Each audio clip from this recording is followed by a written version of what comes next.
आइए जानते हैं सिर्फ 10 मिनट में आज की उत्तर प्रदेश और बिहार से जुड़ी कुछ महत्वपूर्ण खबरों को फटाफट अंदाज में।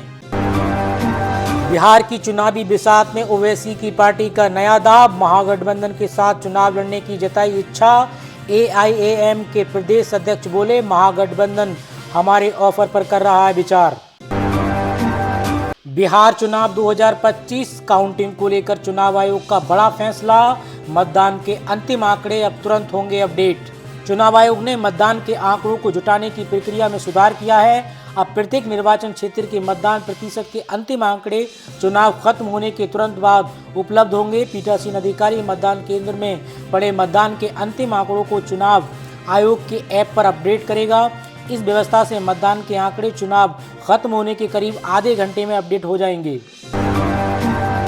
हमारी सरकार बनी तो कूड़ेदान में होगा वक्फ बिल, तेजस्वी यादव ने कहा, मुसलमानों के बाद निशाने पर होंगे हिंदू। आरजेडी नेता तेजस्वी यादव ने वक्फ संशोधन विधेयक का विरोध किया। उन्होंने कहा कि ये विधेयक असंवैधानिक है और इससे मुसलमानों के अधिकारों का हनन होगा। तेजस्वी यादव ने कहा कि बिहार में आरजेडी की सरकार बनने पर इस विधेयक को लागू नहीं होने दिया जाएगा। तेजस्वी यादव ने कहा, इस विधेयक के विरुद्ध सदन से लेकर सड़क तक हमारी लड़ाई जारी रहेगी और हम कोर्ट की शरण में हैं। बिहार चुनाव में स्वामी अभिमुक्तेश्वरानंद की एंट्री, बनाया गोरक्षक दल, सभी 243 विधानसभा सीटों पर लड़ेंगे चुनाव। पंजाब में बिहार के छात्रों पर हमला, सीएस ने लिया संज्ञान। बीजेपी अध्यक्ष बोले, हमारे लोगों को बनाया जा रहा है निशाना। बिहार के मुख्य सचिव अमृतलाल मीणा ने बिहारी छात्रों के साथ मारपीट की घटना पर पंजाब सरकार के सचिव AKP सिन्हा से बात की। उन्होंने आश्वासन दिया कि स्थिति पूरी तरीके से नियंत्रण में है और संबंधित अधिकारी घटनाक्रम पर कड़ी निगरानी रख रहे हैं। पंजाब के बठिंडा में शुक्रवार को एक विश्वविद्यालय में दो गुटों के बीच विवाद हुआ, जिसके कारण कथित तौर पर हाथापाई हुई थी। बिहार में आकाशीय बिजली की चपेट में आने से 6 लोगों की मौत, सीएम नीतीश कुमार ने 4-4 लाख मुआवजे का किया ऐलान। बिहार के 6 जिलों में आकाशीय बिजली गिरने के कारण 7 लोगों की मौत हो गई। सीएम नीतीश कुमार ने लोगों की मौत पर सीएम नीतीश कुमार ने गहरी शोक संवेदना व्यक्त की। उन्होंने मृतकों के आश्रितों को 4-4 लाख रुपए का अविलंब अनुग्रह अनुदान राशि देने का निर्देश दिया। बिहार के 5 अफसरों पर एक्शन, मंत्री के निर्देश पर किए गए सस्पेंड। आंगनबाड़ी केंद्र से जुड़ा है मामला। बिहार में 4 CDPO समेत 5 अफसर निलंबित हो गए हैं। उन पर अनियमितता का आरोप लगाया गया है। दरअसल कुछ दिनों पहले समाज कल्याण मंत्री सदन सैनी कई आंगनबाड़ी केंद्रों पर पहुंचे थे। जांच के दौरान उन्होंने आंगनबाड़ी केंद्रों पर कई तरह की अनियमितता पकड़ी गई। उन बातों को आधार बनाकर संबंधित अफसरों पर एक्शन लिया गया है। बिहार में सरकारी नौकरी का सुनहरा मौका, करीब 5000 नए पदों को मिली मंजूरी। बिहार सरकार ने शिक्षा, नगर विकास समेत 7 विभागों में लगभग 5000 पद सृजित किए हैं। घरेलू हिंसा से महिलाओं की सुरक्षा के लिए सभी जिलों में संरक्षण पदाधिकारी नियुक्त होंगे। बिहार राज्य पुल प्रबंध एवं मेंटेनेंस नीति 2025 को स्वीकृति दी गई है। हवाई जहाज परिचालन को बढ़ावा देने के लिए वायुयान ईंधन पर वैट दर घटाई गई। ट्रिपल मर्डर के बाद आरा में एक और बड़ी घटना, 2 लोगों को सरेआम मारी गई गोली। घटना के बाद पुलिस एक्टिव।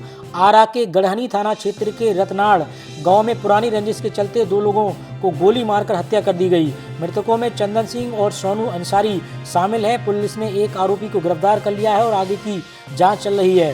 ट्रिपल मर्डर के बाद इस घटना से इलाके में दहशत है। पटना में मिले 6 नए कोरोना संक्रमित, अब अधिक उम्र वाले चपेट में आए। कुल 24 लोगों का चल रहा है इलाज।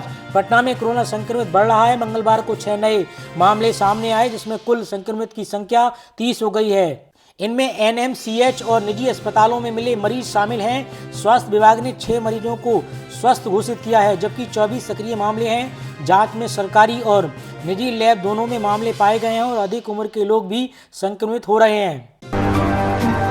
मंत्री के मुकदमे पर प्रशांत किशोर का पलटवार, में डरने वाला नहीं, टिकट खरीदने की चर्चा पूरे बिहार में। जन स्वराज पार्टी के मुखिया प्रशांत किशोर ने कहा कि हमको मानहानि मुकदमा और FIR से डराने वाला कोई पैदा नहीं हुआ। जिनका आप नाम ले रहे हैं वो जितनी बार चाहें मानहानि या FIR करा दें। बिहार के लोग मुखिया बनाने के बाद 4 गनमैन सुरक्षा के नाम पर लेकर घूमते हैं। उसी बिहार में 3 साल से पैदल चल रहा हूँ। विधानसभा चुनाव से पहले बिहार में 47 IAS अधिकारियों का ट्रांसफर, 19 जिलों में नए DM। बिहार में इसी साल अक्टूबर-नवंबर के महीने में चुनाव होने हैं। इससे पहले राज्य में बड़ा प्रशासनिक फेरबदल हुआ है। लगभग हर जिले में अधिकारियों का ट्रांसफर किया गया है। विधानसभा चुनाव 2025 से पहले बिहार में बड़ा प्रशासनिक फेरबदल हुआ है। राज्य में 47 आईएएस अधिकारियों का ट्रांसफर कर दिया गया है। अधिकारियों के ट्रांसफर की अधिसूचना सामान्य प्रशासन विभाग की तरफ से जारी कर दी गई है।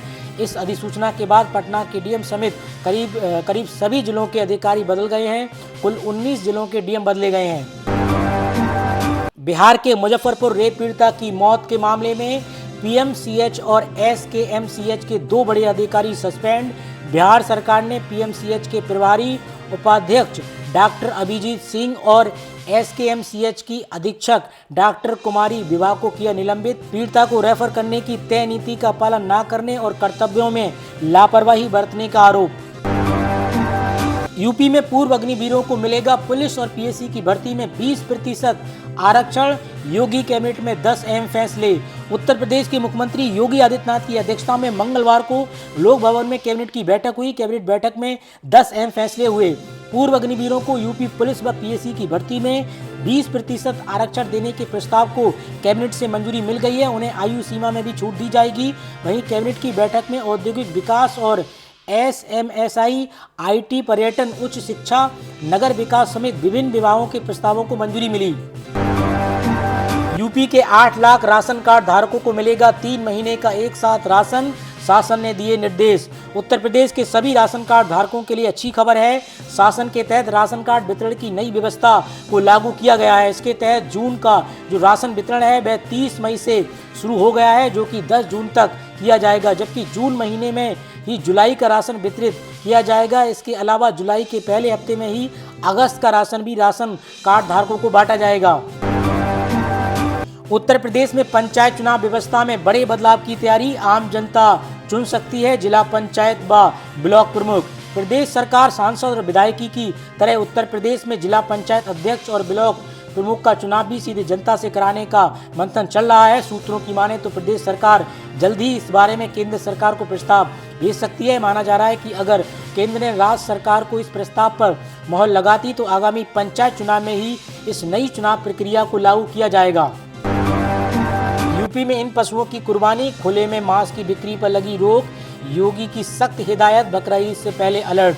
उत्तर प्रदेश के मुख्यमंत्री योगी आदित्यनाथ ने चेतावनी दी है कि बकरीद के अवसर पर किसी भी प्रतिबंधित पशु जैसे गाय, नीलगाय या ऊंट की कुर्बानी नहीं होनी चाहिए। जिलों में तयशुदा स्थानों पर ही कुर्बानी की अनुमति होगी। अगर तय स्थानों के बाहर कुर्बानी की जाती है तो सख्त कार्रवाई की जाएगी। उन्होंने कहा कि सड़क पर नमाज नहीं पढ़ी जाएगी। आस्था का सम्मान जरूर, लेकिन कानून का उल्लंघन बर्दाश्त नहीं होगा। मुख्यमंत्री ने अधिकारियों को निर्देश दिया कि किसी भी विवाद की स्थिति में तहरीर का इंतजार न करें, बल्कि तत्काल कार्रवाई करें ताकि हालात बिगड़ने ना पाए। उत्तर प्रदेश में दरोगा भर्ती की तैयारी कर रहे युवाओं के लिए अच्छी खबर है। शासन ने उत्तर प्रदेश पुलिस में उप निरीक्षक, नागरिक पुलिस व समकक्ष पदों की कुल 4,534 रिक्तियों के तहत होने वाली भर्ती में अभ्यर्थियों को अधिकतम आयु की सीमा में 3 वर्ष की छूट प्रदान करने का निर्णय लिया है। ये लाभ सभी वर्गों के लाभार्थियों को मिलेगा। गृह विभाग ने इसका आदेश भी जारी कर दिया है। गहरे तालाबों में डूब रही थी गाय, वहां खड़े 2 मुस्लिम, मोहसिन और मुस्कान। भागवत में आगे जो हुआ उसे जानकर चौंक जाएंगे। उत्तर प्रदेश के भागवत में आई एक वीडियो इस समय खूब चर्चा हो रही है। गाय रक्षा को लेकर मॉब लिंचिंग की घटनाएं अक्सर सामने आती रहती हैं। गोमांस के नाम पर मुस्लिम मीट कारोबारियों को भी निशाना बनाया जाता है, मगर इस बार बागपत से एक ऐसी खबर सामने आई है जो काफी चर्चाओं में है। दरअसल बागपत में 2 मुस्लिम युवाओं ने अपनी जान पर खेलकर गाय की जान बचाई। अब उनकी ये वीडियो सोशल मीडिया पर वायरल है और मामला जबरदस्त चर्चाओं में है। उत्तर प्रदेश के मैनपुरी में भाजपा नेत्री के बेटे के अश्लील वीडियो सामने आने पर पत्नी की शिकायत पर पहला एक्शन हुआ है। भाजपा नेत्री की बहू की तहरीर पर मुकदमा दर्ज करके कोतवाली पुलिस ने दबाव बनाया तो भाजपा नेत्री, उनके पति और पुत्री ने दीवानी जाकर आत्मसमर्पण कर दिया। हालांकि तीनों को कोर्ट में जमानत मिल गई है। भाजपा नेत्री बहू शीतल गुप्ता ने अपने पति शुभम गुप्ता, ससुर भगपत और सरल गुप्ता, नंदन कोमल और गुप्ता उर्फ लवली के खिलाफ मारपीट, घरेलू हिंसा का मुकदमा दर्ज कराया।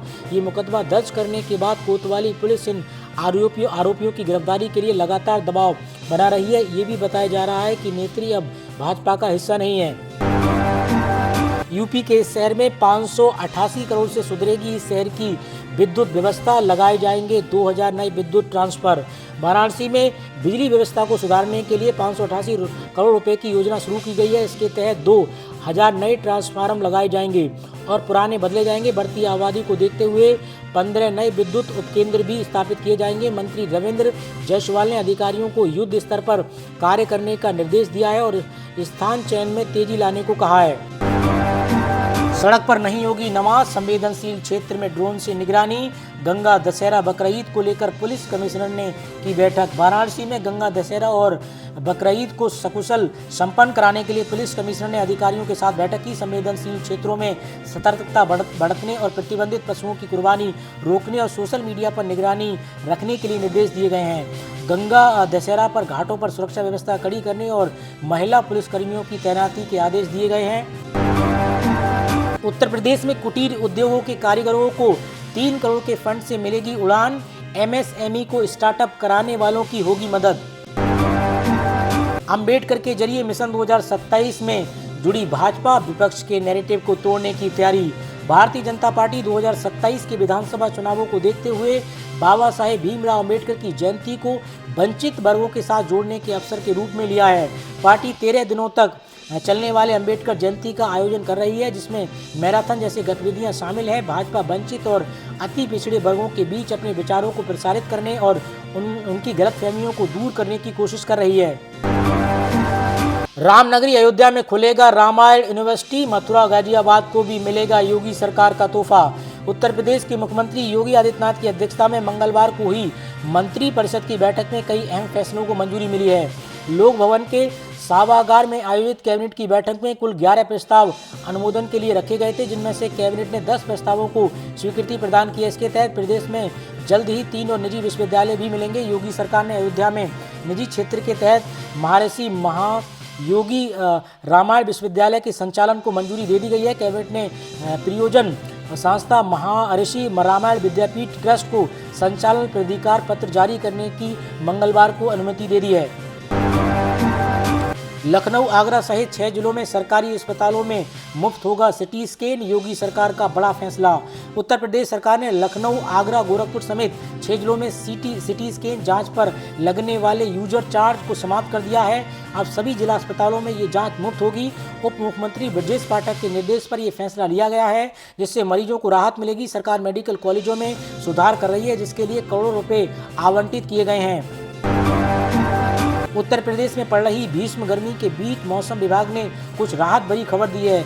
अगले कुछ दिनों तक प्रदेश में पश्चिमी और दक्षिणी हिस्सों में गरज चमक के साथ हल्के से मध्य बारिश होने की संभावना है। इससे तापमान में 2 से 4 डिग्री सेल्सियस की गिरावट दर्ज की जा सकती है, जिससे लोगों को लू से थोड़ा राहत मिलेगी। हालांकि ये राहत अस्थायी होगी, क्योंकि 5 जून के बाद मौसम फिर शुष्क हो जाएगा और तमाम तापमान में तेजी से बढ़ोतरी होने की उम्मीद है। देश में कोरोना के मामले 4300 के पार। 24 घंटे में मिले 276 केस। कोरोना वायरस के एक्टिव केस भारत में रोज नया रिकॉर्ड बना रहे हैं। स्वास्थ्य मंत्रालय ने इसे लेकर ताज़ा आंकड़े जारी किए हैं, जिसके अनुसार देश में कोविड के 4302 एक्टिव केस हो चुके हैं। पिछले 24 घंटे में कोरोना के 276 एक्टिव केस मिले हैं। वहीं कोविड से अब तक 7 लोगों की मौत हो चुकी है। कोरोना के सबसे ज़्यादा मामले केरल में दर्ज किए जा चुके हैं। आईपीएल 2025 के फाइनल मुकाबले में पंजाब किंग्स को आरसीबी ने 6 रनों से हराया। आरसीबी ने पहले खेलने के बाद 190 रन बनाए। जवाब में पंजाब किंग्स ने 184 रन ही बना सकी। आईपीएल के 18 सालों के इतिहास में रॉयल चैलेंजर्स बेंगलुरु पहली बार चैंपियन बनी है। प्रधानमंत्री नरेंद्र मोदी की अगुवाई में आज केंद्रीय कैबिनेट की बैठक होगी। इस बैठक में मोदी सरकार के तीसरे कार्यकाल के पहले साल की उपलब्धियां और पहलगांव हमले के बाद चलाए गए ऑपरेशन सिंदूर का रिपोर्ट कार्ड पेश करेगी। ऑपरेशन सिंदूर के बाद ये पहली कैबिनेट की बैठक है। पाकिस्तान पर ऑपरेशन सिंदूर के दौरान सेना ने कई तरीके के खतरनाक हथियारों का इस्तेमाल किया था। इसमें से कई सारे ऐसे हथियार थे जिन्होंने पाकिस्तान के कब्जे वाले कश्मीर में स्थित आतंकी ठिकानों को नेस्तो नाबूद करने में कोई कसर नहीं छोड़ी थी। इसमें राफेल फाइटर जेट, SU-30 और MKI ब्रह्मोस हैमर मिसाइल समेत कई जेट शामिल थे। तो दोस्तों, आज की खबरों में इतना ही। मिलते हैं एक और नए अपडेट के साथ। इसी तरीके की देश और दुनिया की महत्वपूर्ण खबरों के लिए आप AK न्यूज़ के साथ जुड़े रहिए।